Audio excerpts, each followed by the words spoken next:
Greetings, everybody. Welcome once more to Dracovin Empire. Are you ready to dive back into the world of darkness? I really do hope you are. We're going to be talking about another craft within the community of mages that exists. This one, you're not going to play. You might encounter. And they're an interesting group to learn about. But you are not going to play a the Lions of Zion member. Keep that in mind while we talk about it. So if you're ready to move into the world of darkness, I am your host and guide, Cantus Narrative Adventure. I can open my gateway through the gauntlet, through the spears and time and space to take us to the world of darkness, where we can learn all about this. Please do remember, leave me a little bit of tip there. Subscribe if you're over on the YouTube side of things, and leave me what you think about this group in the comments below. And how well did White Wolf respect their culture?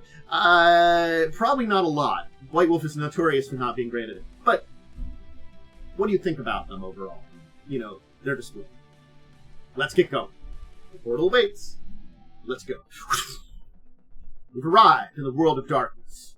Well, before we dive into anything, and I will talk about a couple of books you can learn about the Lions in, they were not mentioned in anything after the revised edition. The good reason behind this is when we got to M20, there really wasn't a need to discuss them outside of the fact, because you don't play a Lion Zion. Remember the Lions Zion. They are a group that is not connected to the Ascension War. That's the easiest way to say it. We're going to talk about all this. But you don't play them. And they are heavily based on Orthodox Jewish culture. So that's the other thing we have to say. And I don't know how well White Wolf displayed Orthodox Jewish culture in this one. I'm going to try to kind of stick to the Lions of Zion side of things.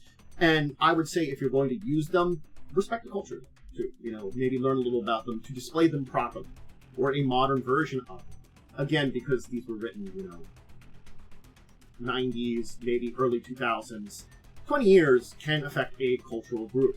Granted, conservative one, not as heavily, not as quickly, but it could. Alright, let's hit up those books. So there are two books here that we can talk about. One that deals with Dark Ages Mage, and one that deals with more modern Mage. The Dark Ages one is the Sorcerer's Crusade Companion. That goes into detail about them during the Dark Ages. Not a great time for their group, culturally speaking, for, again, unfortunately, there have been a lot of problems with the Jewish community over many, many years. But the Mage's Storyteller Handbook also deals with that. And the Lions of Zion are deeply intrinsically connected with the Jewish community. We're going to be talking about this. So, again, honestly, you know what? Let's dive in. So, they're originally known as and I might butcher this one because I'm not as great at pronouncing even English things, let alone another language. The Laban Knesset Usorio. And they're an ancient and venerable craft that focus on the Kabbalah as a tool for using magic. They're bound incredibly tightly to Judaism and the Jewish community.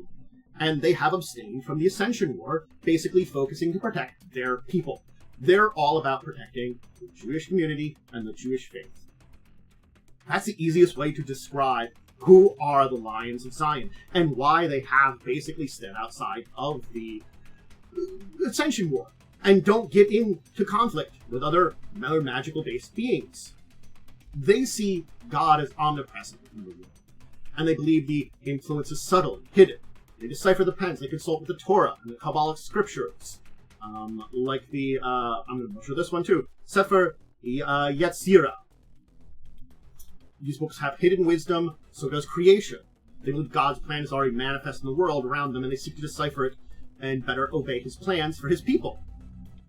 God's mind is too vast to comprehend, and they're merely granting tiny pieces of the plan and trying to communicate it. What they use as magic, they don't really call magic. They attribute to God his angels. They're basically calling upon miracles or the power of God, and God is granting it to them to do what they do, what would be considered magic in their eyes. They do have a very heavy spiritual understanding, so their spheres are spirit, mind, entropy, correspondence. But they don't really believe in the sphere model of traditions. Again, we can kind of, if we mechanically want to build one, we can put it into the models, but they personally don't believe in that. They regarded a complex set of correspondence between divine energy and sacred scriptures for diving into the material that they use. Awesome.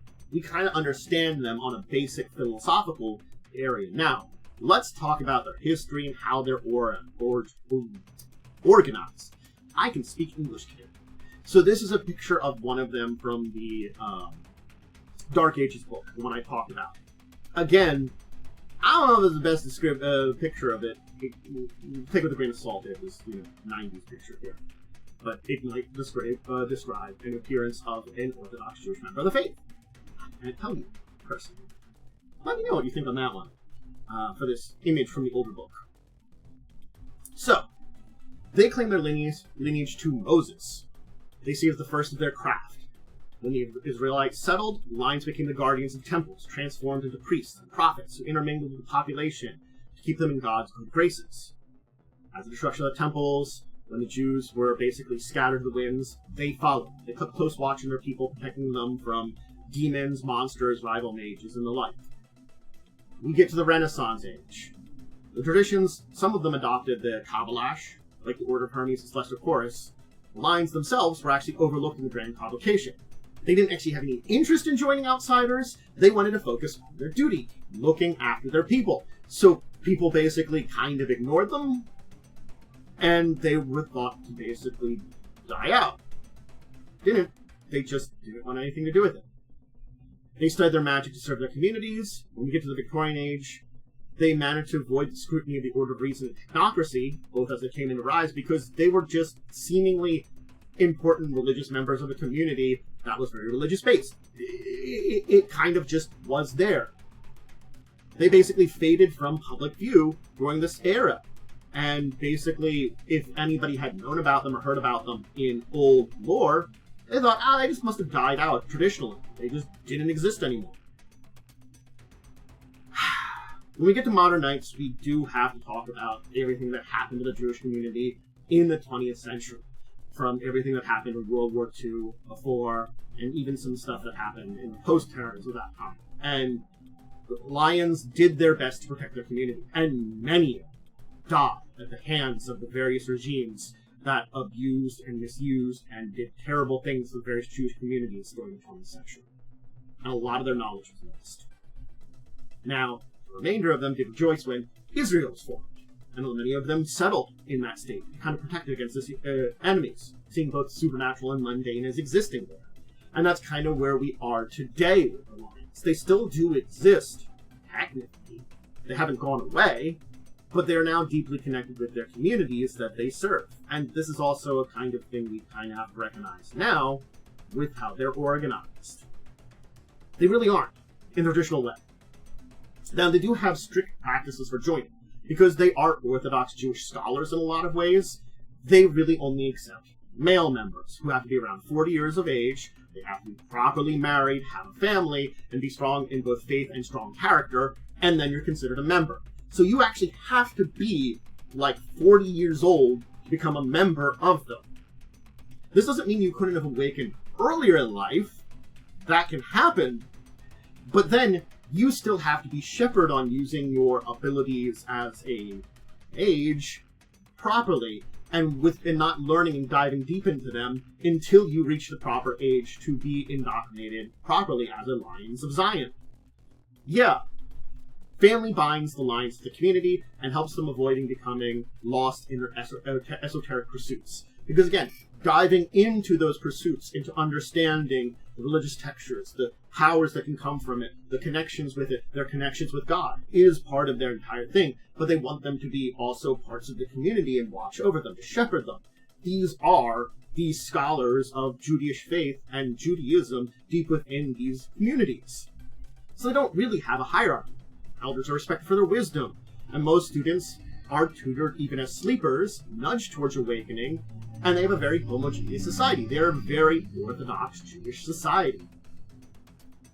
It's something that you really can't avoid with them in a lot of ways. And the fact is now, there aren't as many basically just purely Jewish communities. This was something that, it does still exist to a degree, but these, like, areas that are just in cities that are just Jewish don't really exist the same way anymore as they did in the 20th century. So the entire idea and concepts of family has kind of extended a little bit beyond there in this way and been evolving deep into the 21st century. This is an important aspect of their current existence as they are now. Family is bigger. Certainly in places like Israel, where they might be, you might find them being a little bit more traditional in a lot of ways. But a lot of other communities across the world where you still might have lions that exist now, and their various branches, it's not going to function the same way as it did back in those days. You still have this kind of family, this important role that you have. That, you know, you have to be a certain age, you have to be kind of certain things that you have to qualify for before you get into their exact organization, but connecting with them can happen. It's a fascinating fact of them. Now, they do have smaller factions within them, even being a very small and rare group. Basically, these factions are duties that they have within their positions. The Watchers of the Temple tend to be actually the younger men who are already awakened, where they're being taught to control their powers, and they're not fully indoctrinated members at this point in time, but as these members who are members of the faith, members of the temple, they're given the task of doing just that, guarding the temple. They're basically taught very minor magics, they're basically introduced to the order, the formal training that will await them, but they want a maturity to come about for them. So it's during this time that we do get the split apart by here. There are some Watchers that basically learn magical arts from other traditions that basically guarantees they will never be a lion. Lions of Zion. Effectively, that's where you can get a character you can play from. Someone that was of the Watchers faction, that you're not an official member of this, but you left to basically learn more magic. And the idea is that was a brash decision, and you should have waited to master what important roles and your responsibilities before you could be trusted with your community. Basically, you can't come back to it once you left it. So if you are awakened at a younger age than 40, you gotta, like, basically put up with your one group of in the entire community. An interesting kind of position to be in. Now, there are the Protectors. These are, generally speaking, the protectors of the community, the Jewish community in Arab. These tend to be the people that do exactly that. Keep the community safe. It's pretty simple, pretty straightforward. That's what they're there for. And keep the knowledge of the craft safe, too.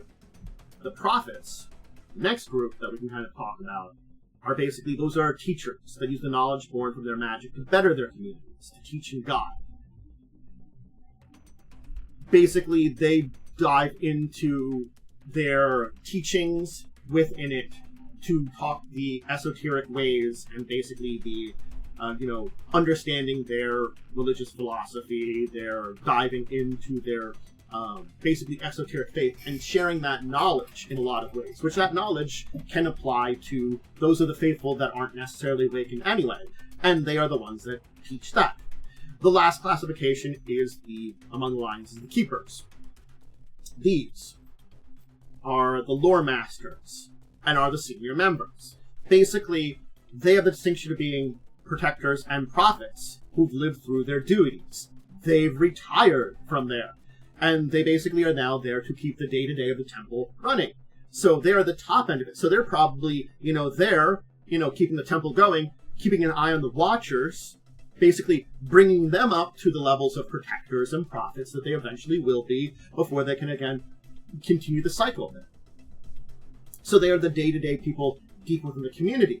And basically, they see leaving the small things to them, the Keepers, so that the Protectors can deal with larger matters that they may need to in order to protect the community.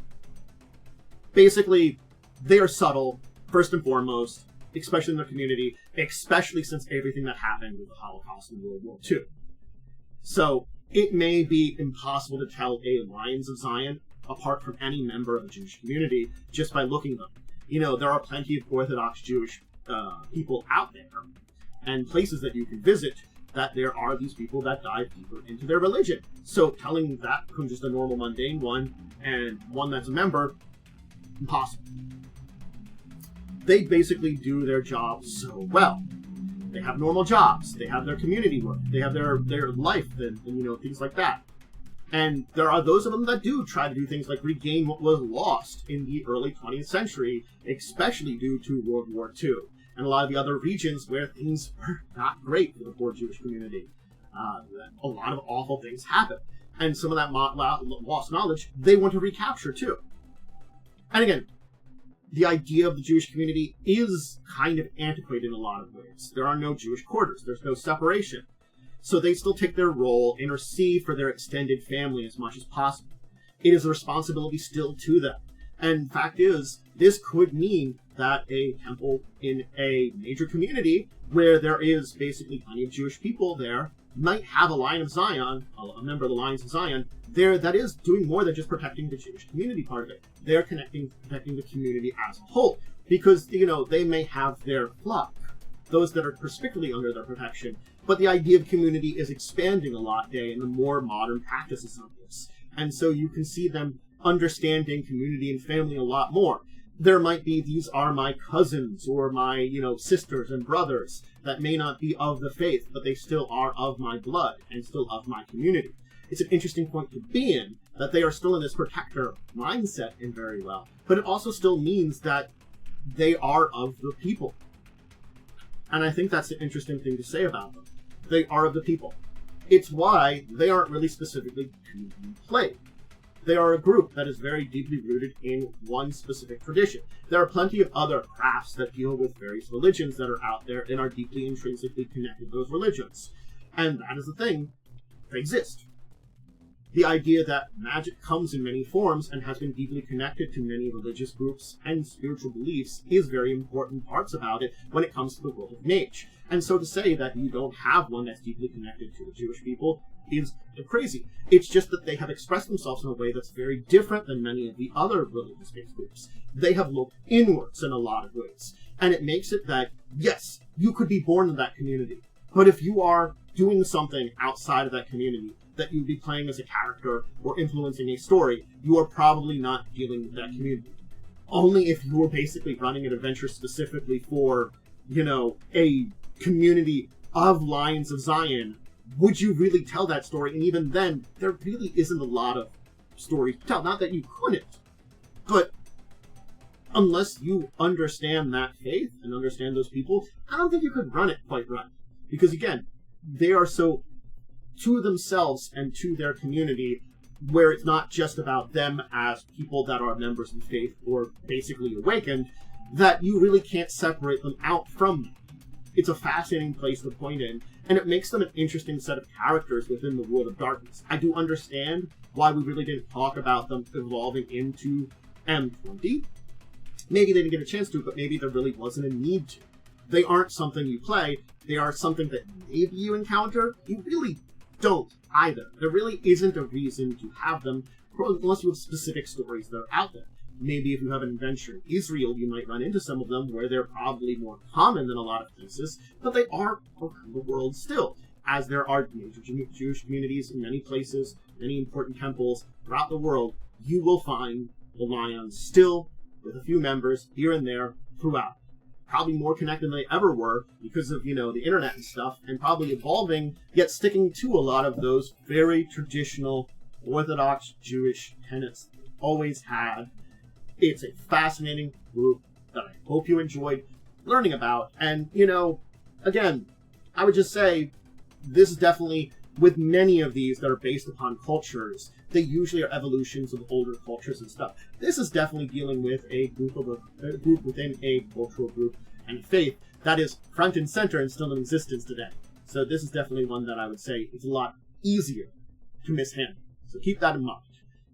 When it's older versions of faith or connected to old philosophies that don't exist anymore, White Wolf could get it wrong a lot easier.